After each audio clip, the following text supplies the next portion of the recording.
Hello, this is Alexa, and you're listening to the Wishbeads podcast. One of the things that I actually love about the work that I do is that I am constantly meeting the most extraordinary people.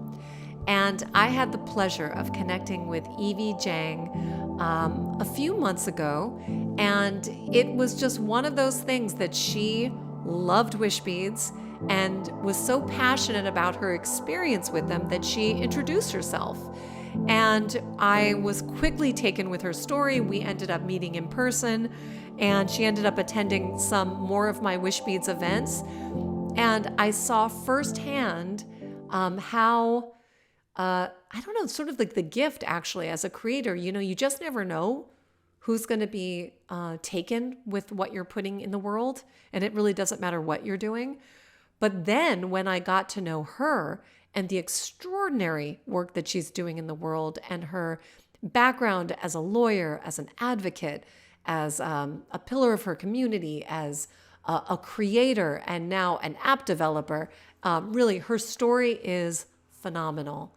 So, in today's podcast, I hope you'll see that from her journey, there's some pretty exciting life lessons that I would imagine that you can apply to your life right now. Because each one of us is on a journey of self-discovery, whether we're aware of it or not. So when your life's challenges can feel daunting or unfair or challenging or all of those things, know that maybe there's a reason for all of it. And maybe when we can build a narrative, a story about our lives that lifts us up instead of tears us down, then we can see how powerful we are to really create what we want. So here is Evie's story.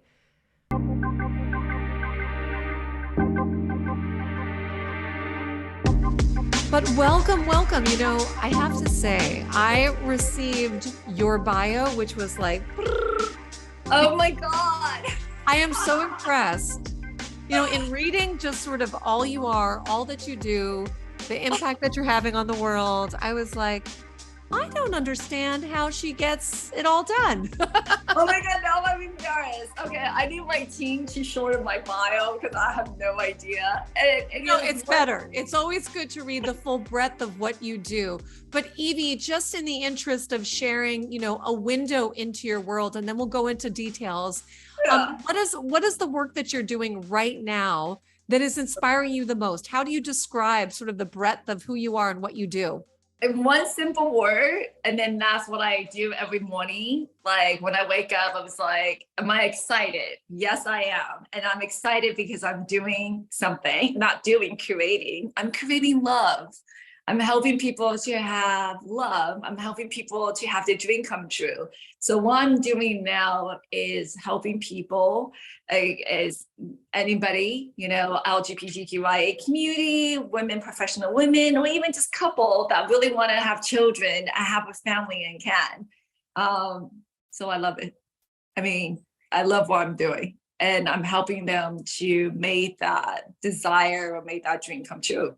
So yeah. And navigating what can be the often daunting and complex world of surrogacy, infertility, adoption. I was at your company, Making Baby Connection, and the app that you're developing, Hera. Yes.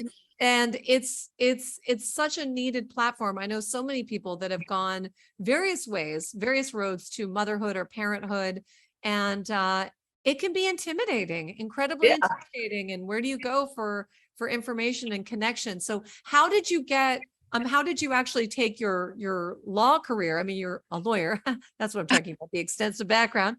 But your legal background, the fact that you've been a litigator, that you applied that to then really focusing on families and helping families create family. Yeah. How did you get from there to there? Well, so I was a family lawyer. My parents divorced when I was 4. So I was that little girl that going back and forth. And I thought, when I get older, I wanted to help the little girl or little boy like me. So So from there, I was so focused on practicing law that I guess I didn't have time, or I didn't meet my soulmate. And the next thing I know, people was like, "Are you ever gonna get married? Are you gonna have kids?" And then I thought, I don't want kids because I was that little girl and see how my parents divorced and how sad I was. That why would I wanted to do that? So one of my best friends, she's a doctor, she's a radiologist, and she had breast cancer. And she said, "Evie, if you don't know if you want to have children or not, or even get married, why don't you freeze? It's like having a life insurance." Yeah. And this is like more than 15 years ago. I don't want to give out my age, but it's like more than 15 years ago. And I was like, what was freeze? And medical technology was so advanced that we could have done that then, but it was just unheard of for someone who's healthy not going to chemo. But I was like, why not? Because she was telling me, and she was someone I look up to. And by the way, girlfriend are so important, because your girlfriend, a true girlfriend, always give you really good advice and wisdom. Anyway, so I freeze, and as times go, when I'm 35, I was thinking I wanted to experience unconditional love. I've been practiced, have my law practice very successful, and I just want to experience unconditional love, what that means to me. And I always heard from other mom and parents and dad that there's no greater love than the love you have for your children. So I thought, since I'm living in this world, I really want to experience that love. So I decided to have my son, and then I need a sperm donor, I need a surrogate, because I realized when I was going to do this, then I realized that I had a tumor in my uterus and I wouldn't be able to carry it. So I need to find a surrogate. And I was so lucky and fortunate that I had this wonderful, wonderful lady that we still keep in contact, that willing to carry my son for me. And so I have an 8-year-old son, and I explained to him the story, how it's come about. And from there, I wanted to write children's book for little boys like my son, so they would know how they come about and why they're here, Oh, So, it looks like you just froze. Huh. Do I froze? Okay, hold on a second. Okay, I don't know why we just froze. It sounds like you're back now. Okay, good. So, so when I go into the process, even as a lawyer, I realized there's so much information that where you should find this information, right? And then I actually counted how many people involved in this process, having sperm donor and surrogate and so on. Literally, you need about 12 people, 12, not like 12 people, like 12 different people in different areas, specialty, to do this. Like, we need a doctor, we need an embryologist, we need a nurse, we need a therapist, we need a lawyer involved. And then I'm thinking, thank God I'm a lawyer. But imagine anybody else and I'm a family law lawyer, imagine anybody else who doesn't have the legal background and the medical background. And so how would this start this journey is very daunting. So daunting. And just let you know, a lot of women, having a hard time. And a lot of us, especially, we were so focused on our career, we have no idea that this is the problem, So is it freezing still? I'm all worried. No, it's great. It's perfect. Okay. So, yeah, it's so true. I was part of an organization many, many years ago called Fertile Action. And it was for helping women freeze their eggs prior to chemotherapy, specifically women who are experiencing breast cancer, breast ovarian cancer. And I really had a front row seat, and so many people just, kind of being hit with the information that you're young, you have cancer. Oh, and by the way, if you are even remotely considering having a family, you may want to think about this now. And so that was my beginning, understanding the complexities of planning for your family future in a moment where, you weren't anticipating doing that. Yeah. So I mean, if it's like I said, you know, your friend or your biggest giving the wisdom, because being honest with you, I was like a young lawyer. I have no idea what you're gonna want to experience in life. You have no idea what you want to do next. But if it's not for her, I wouldn't thought about doing this, right? So from that, giving me the personal experience, and I can see how many women like myself have the similar issue and desire.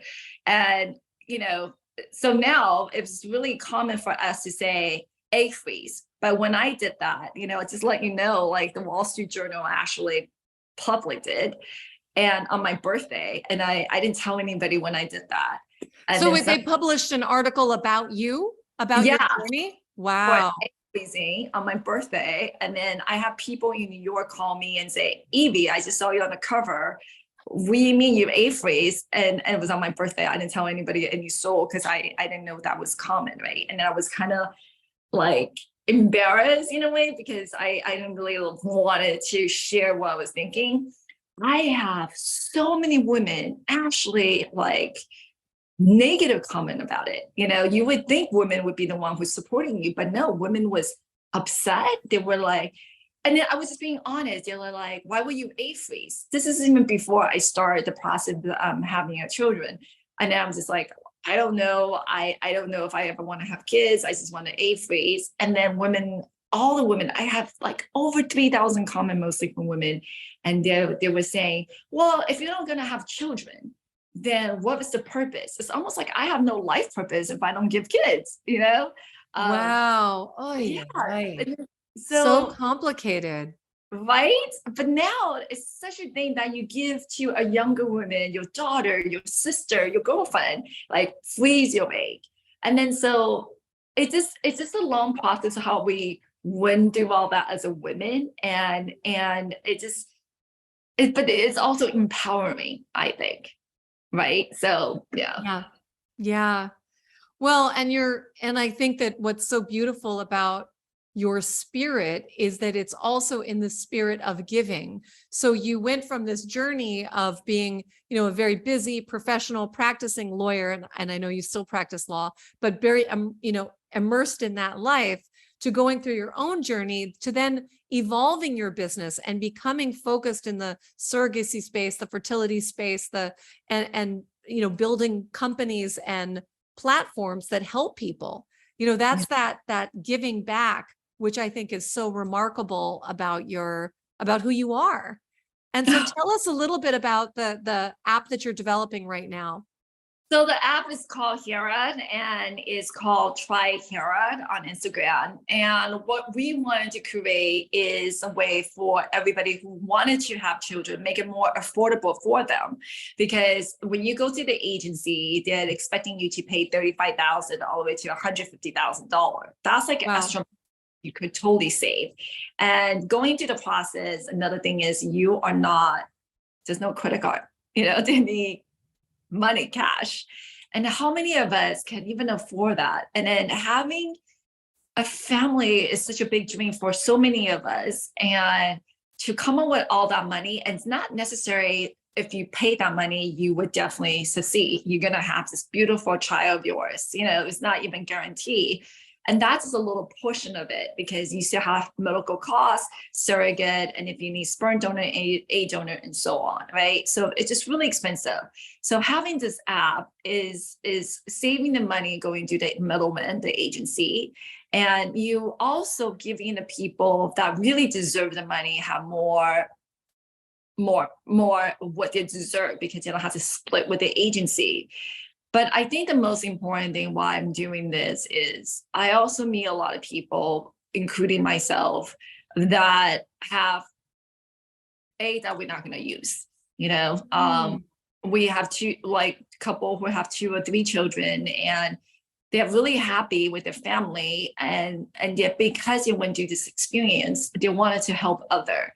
So they would love to donate the egg, or they would love to donate the embryo. Wow. Where do you do that? There's no platform for that, right? And then there's Right. so many people with good intention would love to help another couple that have the same journey as them.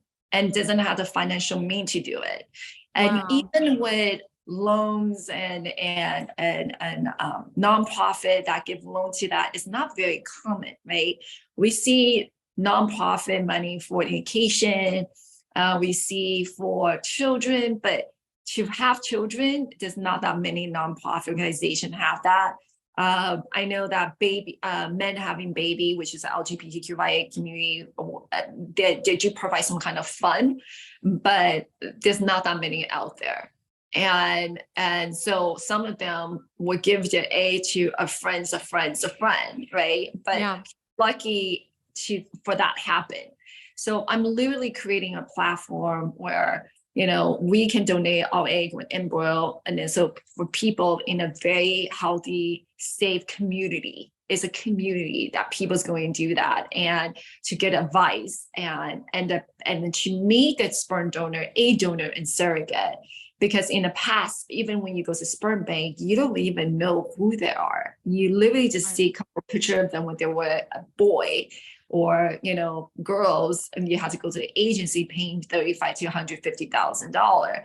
Now you can do that, and it should be that way because the time have changed, and how you create family have changed, and the definition of family have already changed, right? Because since now we legalize same-sex marriage and stuff, the family shouldn't consist of men and women, or just women, or women.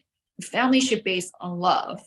And I see so many people not in the traditional family way as what you picture when we were little, reading a book. They're amazing parents. And for doing this platform, I wanted to help people to make it more accessible for everyone. And Yeah. and just like dating, I can pick one simple one, dating.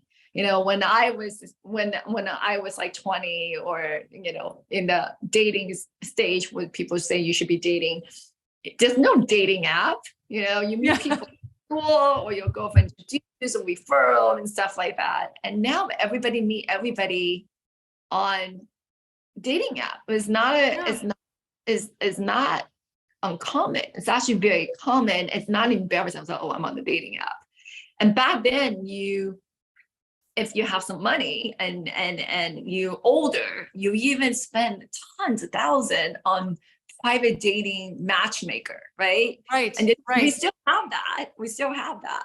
So creating family is kind of like that, right? So we kind of slowly catching up how our dating love life is. I think the next step is going to be how we create family.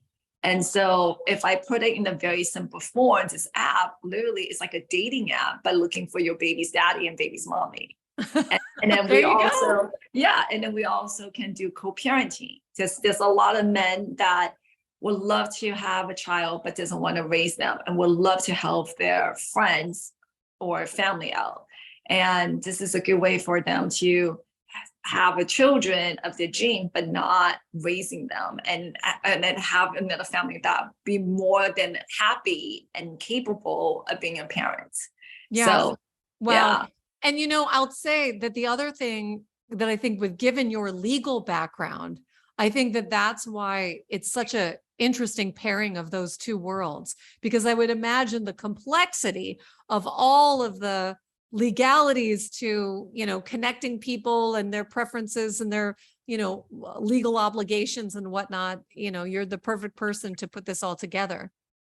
Well, it's just, I always think when you do something, you have to see the other side, the person who's going through the journey, right? So you can really have empathy and understand what their needs are, like everything you do, I think. Mm-hmm. Mm-hmm.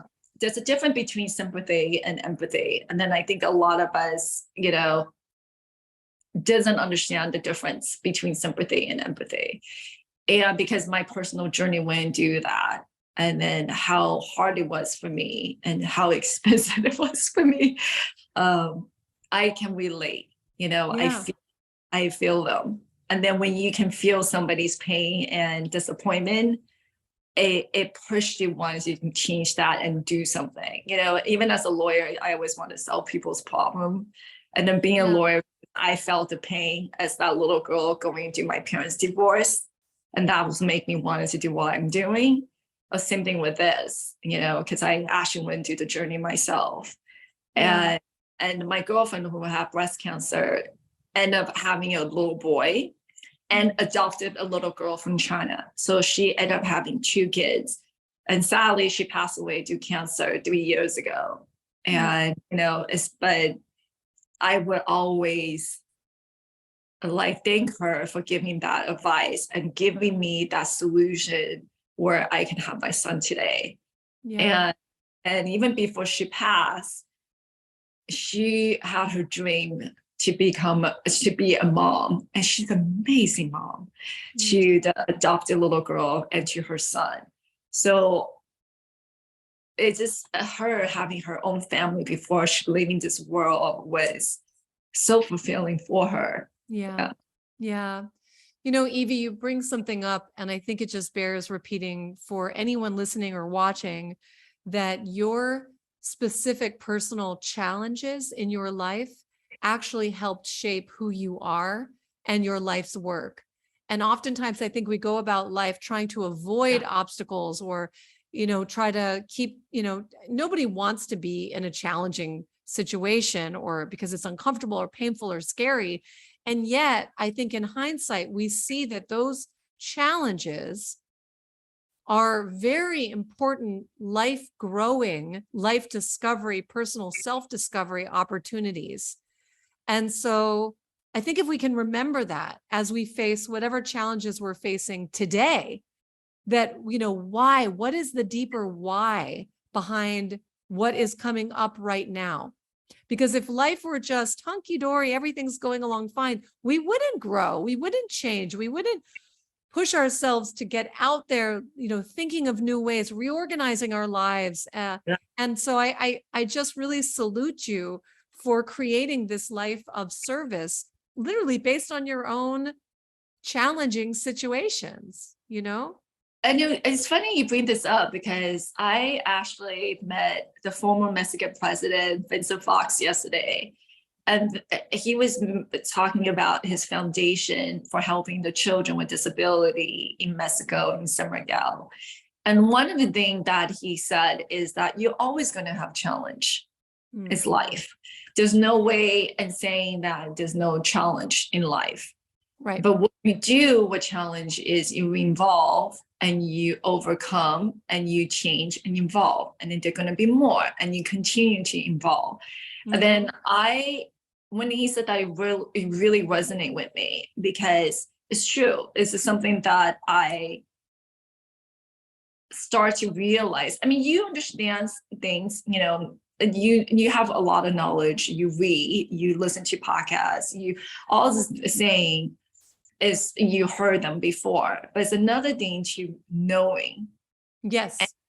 And so when he said that yesterday, it was a long talk. It really resonated me. It was like one of those moments when he says something and then the light bulb kind of like lights up and I look up to him and I was like, yes, exactly. And then, and it's funny that you just bring this up. Same thing, what you just said. Yeah. And I think when you make it personal to reflect on your own story, your own experience, then you recognize how you already know how to do it. Yeah. You already know because you've felt it. And maybe you didn't, for people listening or watching, maybe they didn't have an obstacle turn into their life's work, but maybe they push themselves to do something new or take that interview or meet that person that they then were in a relationship with or move to a different city. Those are the things where you can prove to yourself, yes, I am stronger than I realize. I am more capable than I recognize. So if I've done it in the past, that means I can do it in the future. Yeah. Instead of wanting to avoid challenge or not fail. Everyone's afraid of failing. What if I do this wrong? Well, if you do it wrong, or if you do it in a way that doesn't get the results you want, there you go. You have another opportunity to grow, change, and adapt. And it gets easier to easier, right? And yes.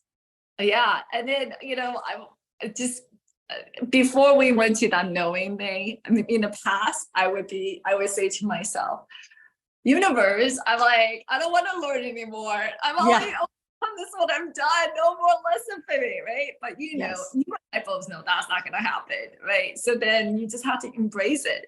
Right. Embrace it, because the only thing you can control is how you react to it, how you respond Exactly. to it, how you roll with it, and how you surround yourself with people that can help you or guide you or comfort you. And so it's life is seemingly going to get more and more complicated, I believe, and the demands of our attention, the time, the challenges that we're facing on this world, it's big stakes. So how can we use this magnificent life to, I don't know, discover who we are, what we're capable of, and Mhm. ultimately in my world, the wishes that we can create as a result Bring of it. our focused attention. Yes. So let's transition there for a moment and just share a little bit, because your own journey to coming to Wishbeads, because when we ultimately did connect, I was so impressed with how deeply you got Wishbeads and you connected with it. And so that's sort of what started our newfound friendship. But just can you just share a little bit about how you Yeah. came to know Wishbeads and the impact it had? So last year, 2022, my birthday, one of my close girlfriend who I look up to, admire, Tony Co, bought wristband bracelet for me as my birthday present. And I find it very fascinating, I have to say, because what do you mean you can write your little wishes and then you put it in your bracelet and then your wish comes true, I was kind of like, wow, it's almost like something very new, but I love it. So I right away wrote my wishes and wore my bracelet. And the goal is I put find love, right? And sure enough, I did find love and I lost my bracelet. I was devastated because it was a gift from somebody I really look up to and admire. So I text Tony, I was like, I lost my bracelet. I'm so sorry. And she said, ask me your wish came true. And it did. So It was a jumper. It was like yes, done. yes. And then I was like, well, since that wish came true and I really loved it, so I wanted to get something. So I bought a same thing, a bracelet from somebody I'm seeing. I give it to him as his birthday. I mean, as a Christmas gift. I got one for my son because he seen me wearing the bracelet before, and he saw me writing my wishes when I was doing that. And he found it very interesting, for he's 7 or 7-year-old boy. He's like, what is that? So Same, cool. He felt the yeah. energy. Yeah, exactly. So I bought one for him. And then I figured I should match them, but I only had a bracelet. So I would get a necklace. So the necklace to match with them. So I wanted my wishes. And be honest with you, I wrote my wish on New Year Eve because it was a Christmas gift, but I told them to wait for our New Year so we can wishes for the year. And I was sitting there and I don't have any wishes because I realized I have everything I wanted. Mm. And so I put a very simple thing. I said to have no fear. Every doubt and fear that come to me, I know it's beneficial for me and it's transformational for me. Ooh, So, that's powerful. and I just don't want it to have any self-doubt and fear because Mhm. everything else without those, I think I can create them. And I have. So that's what I wrote. I wrote on my necklace. And that was the time I was going to sadness because, I was so busy with starting this new company, the app. And we were trying to find time to see my grandparents, my grandma, who's 92. And she's the one who raised me, and she passed away suddenly. So instead of going back to celebrate her birthday, we're going back for her funeral. Mm. And I was raised by her because my parents divorced when I was 4. So I was raised by her, and she made me who I am. Most of my personality came from her. She's a very strong, prideful woman, never asked for help, like just like her, right? I have a hard time asking for help. Anyway, so I went back to the funeral and I just see the funeral was just so extravagant. There was monk singing, there was like flower everywhere. And I was just sitting there quietly staring at her photo and her coffin. And then I was just talking to her and saying that this is not the funeral she wanted. I'm going to take you, Grandma, to the funeral that you deserve, that I know you will want. And it's funny because in back of the picture, there was a mantra. And the mantra is about fear, where you know fear is something you say in the Buddhism when you're about to leave this world, or when you're in scare, and you said your heart is here, you are center. Don't be scared, even with everything upside down. You are solid. You are grounded. There's no fear to be afraid of, and there's no illusion. Wow. It's a very simple way of translation. Obviously, it's deeper, but that's and that is actually my favorite mantra. And I have that on my bedboard because I make my bedboard a chalkboard so I can write down my mantra or dream or wishes. And that's the mantra behind my bed, my headboard. So every night before I go sleep, it was something that no fear. And then the day I leave this place, I know I have no fear, which is similar to the necklace I wove and in my 2023 wishes. So I went to Cambodia, and everybody wanted to go to the famous Angkor, but there was a smaller temple, and the temple is for the God of wisdom. And to me, I always, since I was little, I was praying for wisdom. I don't need to be the smartest. I don't have to I don't have to be the one who creates stuff but I always thought wisdom it's a quality that I will want for myself. Yeah. So I when they told me this is a temple for the wisdom, I was like, I'm going to that temple. So when I got there, it was much smaller, not that many people there. It was only a few people. And my tour guide was saying, oh, where you at right now? Because I found this little space when I just thought I'm going to meditate here. And he said, oh yeah, you actually picked a place where everyone in the world come and make their wishes. And I have to go there. I want to go there. I show you I text you the video where it was later, and you can see. And then I was like, really? And then because he was telling me this once I finished my meditation, my eyes opened. He was like, yeah, you pick here. This is a place where everybody make wishes. I was like, really? And he's like, yeah. And then, oh God, I wish I can show you necklace that I wear, because normally I do wear, but this morning I have a Zoom meeting and I have to be on the podcast with you. So I changed really quick, fall off. Anyway, so he was like, yeah, pound your heart. And I'm like, what do you mean? So I thought he doesn't speak the English. Like, what do you mean I'm going to hit in my heart? He's like, go like this. And then, so I was like touching my heart, like gently. He's like, no, hit it. And I was like, I'm going to hurt myself. Hitting my heart. So I was pounding my heart. And when I was hitting it, my necklace bounced back and forth where say no fear. And the whole room is vibrating with the sound like a drum, like boom, boom, boom. And I didn't realize that. No, let me take it back. Everybody said you are vibration. We made up an energy. But how you experience that is another different thing. To experience in your five senses, right? Mm-hmm. So when I pound my heart, I hear my heartbeat echoing in the dorm room, like boom, boom. And then I felt the vibration with my five senses. Now I know we are vibration. Now I know we are energy. And I was just looking up and I just have tears rolling down. It's one of those things where, you know how sometimes there's not that many moments where you feel like, oh, like, yeah, and that inspired.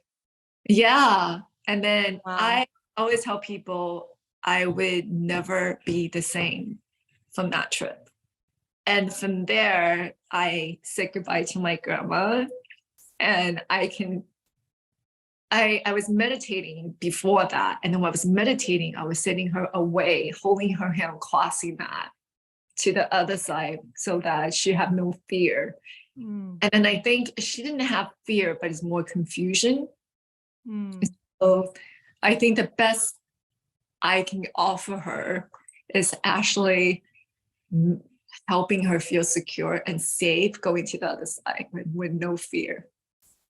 So Ooh, I mean, Evie, that story is so powerful on so many different levels because one, it's echoing your own, trusting your own intuition, even from deciding where you would go and visit and how you would honor your grandmother and how you could specifically help her in this next journey.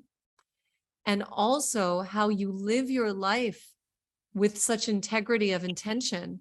Even the story, and I hadn't heard this before, where you write on your headboard, like I have a big chalkboard wall right behind me. So I know the power of writing messages and sort of the way we speak to ourselves.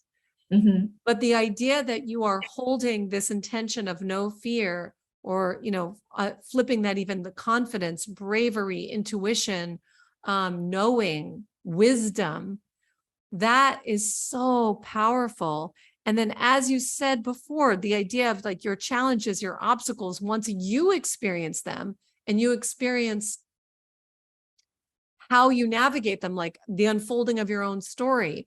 Now that you had that moment where you felt your vibration and the vibration of your wishes and intentions, nobody can take that away from you. Every time you even pound your heart in your kitchen, you will know that there is an activation of that.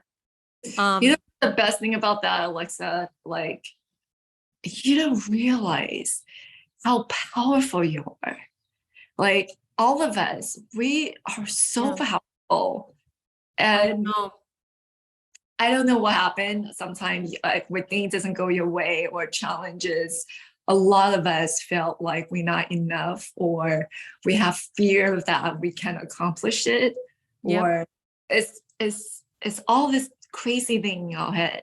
Right. But you actually like see and feel how powerful you are. Yep. Like, you want to unleash it. You want to use it and then to do great things, you know? And that's why I connected with you so quickly. And so I was like, yes, you actually understand what I'm doing and you're doing it too. And I feel that right now there is, especially post-pandemic, there's so much chaos and so much fatigue. I was actually speaking with a friend earlier today, and she's like, it's almost like narcolepsy. Like people are just like so burnt from these last years or overwhelmed with the challenges of the world that they want to sleep. They just like instantly want to sleep.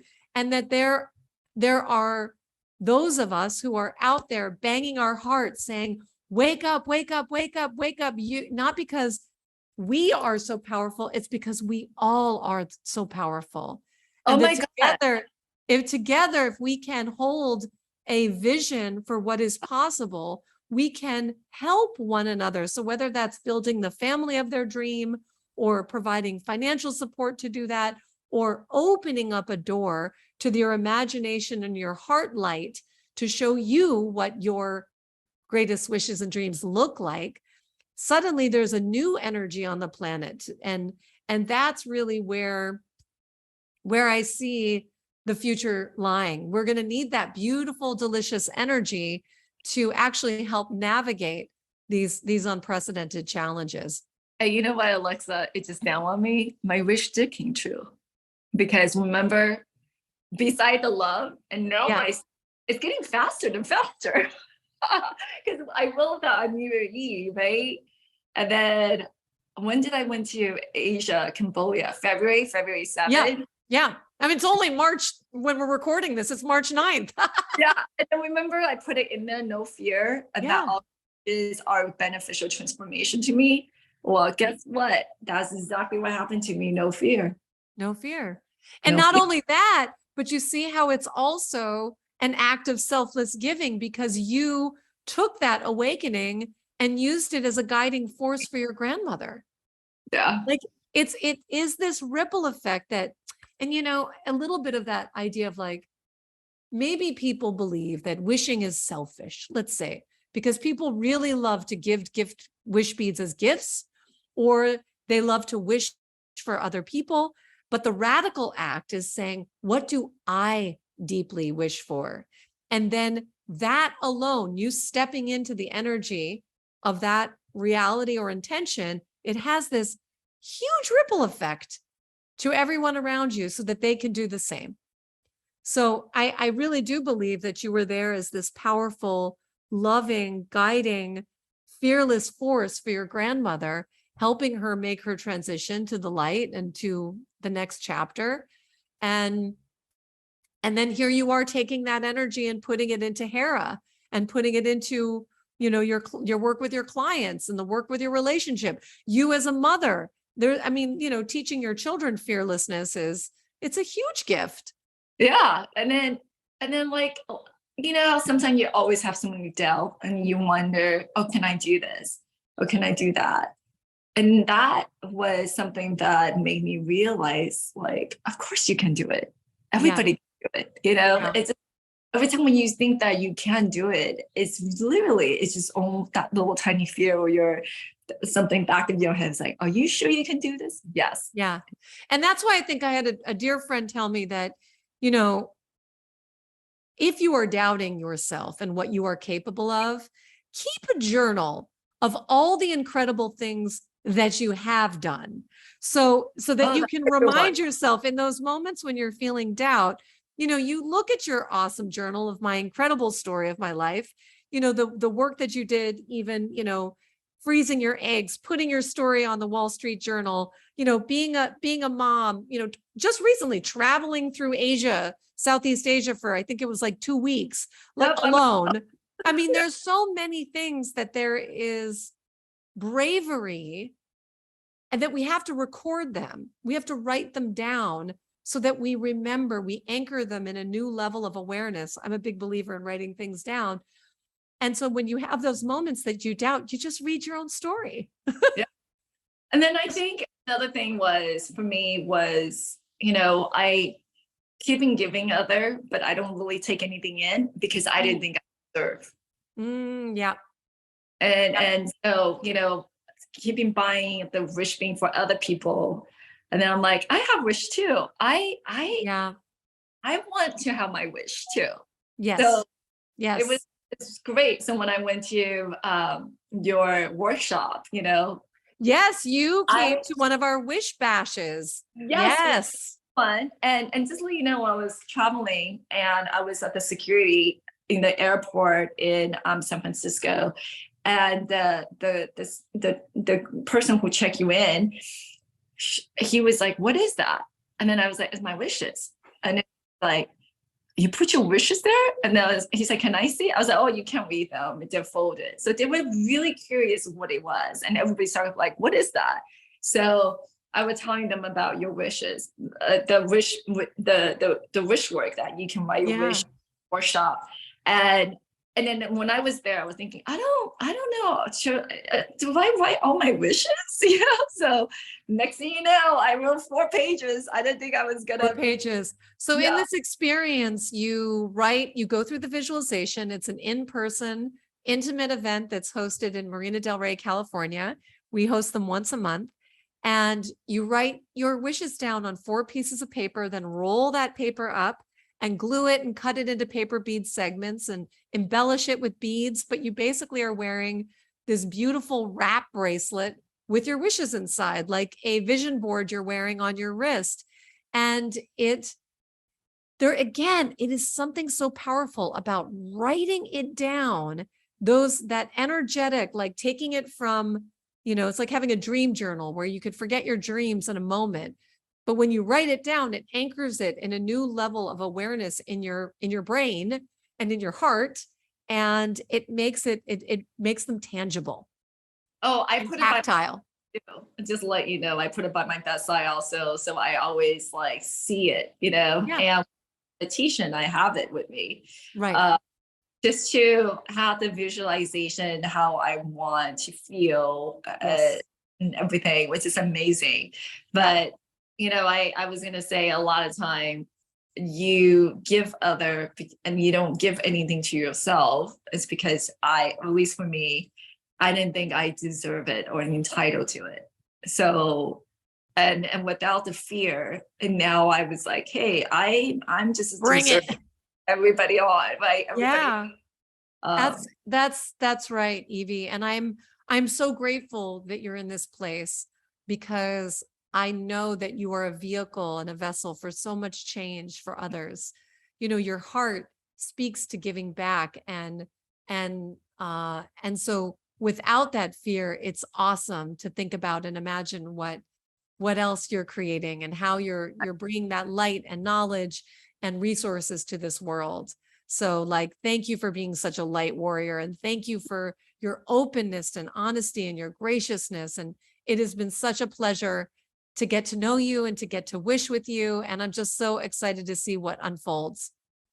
Thank you. And I'm so glad I get to meet you. It was, like I said, when I got that bracelet, I would say I had to meet the founder of this bracelet, because how she came up with the idea of this is amazing. And it really helped a lot of people. It helped me. So thank you. Oh, thank you, Evie. Well, I will be sharing links to all of Evie's incredible work and her stories. And with her permission, maybe we can even include a little video of her special moment in her meditative temple.